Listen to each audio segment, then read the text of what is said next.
জানিস আজকে আমার মন ভালো নেই। কেন বলো তো? কালকে একটা বিশাল ভয়ঙ্কর স্বপ্ন দেখেছি। আরে ওইটা ভয়ঙ্কর না, ভয়ঙ্কর হবে। এদিকে আমি ভয়ে মরে যাচ্ছি আর সে মশা শুরু করেছে। ওইটা মস্করা হবে, মকসরা না। বেশি বুঝো তুমি। আচ্ছা যাই হোক, কাল রাতে কি যেন একটা স্বপ্ন দেখছো বলছিলা?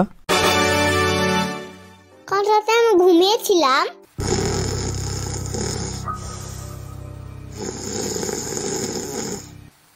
অনেকক্ষণ পর ঘুমাইছে, এইবার তোমাকে দেখাবো মজা। মুখ বন্ধ করে আসো। কি গন্ধ মুখের। কয়দিন থেকে দাঁত ব্রাশ করো না, তোমাকে মারে না? আরে পাগল, ভূতদের কখনো আম্মু থাকে না। তাহলে তোমার জন্ম হলো কিভাবে? বাতাসে হইছি। মানে আমি যদি ফ্যানের বাতাসে যাই তাহলে আমারও বাচ্চা হবে? আরে ধুর, বাদ দাও তো, আমি তোমাকে এখন ভয় দেখাবো। তুমি কি মজা করছো আমার সামনে এতক্ষণ ধরে? এই মেয়ে, ভূতেরা কখনো মজা করে না, যা বলে সবকিছু সত্যিই বলে। যাক, তাহলে ভালোই হলো। আমি ইয়ারকে একদম পছন্দ করি না। আচ্ছা ঠিক আছে, তাহলে আমি এখন তোমাকে ভয় দেখানো শুরু করলাম। ওকে, রেডি 1 2 5।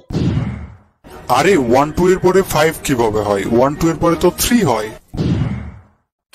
খালি বড় কথা।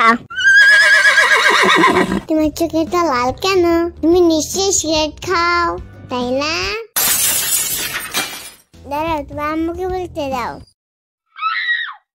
এরকম কিছুই না, আমরা সারা রাত ধরে জেগে থাকি, এই জন্য আমাদের চোখ লাল থাকে সব সময়। কেন, তোমার গার্লফ্রেন্ড ছেকা দিয়েছে নাকি? আরে পাগল, ভূতদের কখনো গার্লফ্রেন্ড থাকে না। সে তো ভূত, ওর কথা হয়ে আছে। আরে ধুর, এত কিছু আমি কিভাবে বলবো? একটা গভীর প্রশ্ন, তোমার যে চুলের মতন কেন? একটু সুন্দর করে সাজুগুজু করতে পারো না? একটু ফেয়ার এন্ড লাভলিও তো দিতে পারো। তোমাকে যদি আমি এখন ভয় দেখাতে যাই তাহলে নতুন করে মরে আবার আমি ভূত হয়ে যাব, তারপরেও তোমাকে ভয় দেখাতে পারবো না। আসি আমাকে ভয় দেখাতে, ভূতের বাচ্চা ভূত। তোমাকে